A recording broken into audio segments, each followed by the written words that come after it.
Гершана, Радо, имате 50 артикула за снимане, гладене и качване. Направете го до края на деня, иначе сте уволнени. Брат. Как ще ни дадат толкова много работа, бе? А кой е казал, че ние трябва да я вършим? В смисъл?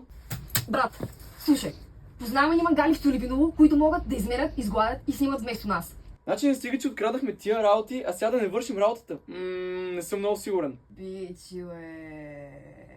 Окей, що му кажеш? Мисля, че са това. Аз ще ги оправя, ти можеш да влизаш. Малко по-късно. Изгуби ги. Моля! Откраднали са 100 бройки от най-яките секонд-хенд неща в Пловдив. Да, мангалите откраднаха най-яките митични находки в града. Обаче, аз имам решение на проблема. Поръчала съм от Тему същите дрехи да ги направят малки сладки китайчета и ще дойдат след само 8 месеца. 8 месеца? Ние нямаме 8 месеца! Колко? Хей, Коко! Свършихте ли работа? Да кажем, че ги дадох на едни мангали, защото срам много ни мразеше, обаче ги откраднаха, но спокойно поръчали сме ги от Тему и ще дойде след 8 месеца. Моля! Една работа имахте и ви пак се осрахте. Уволнени сте! Вън! Изчезвайте!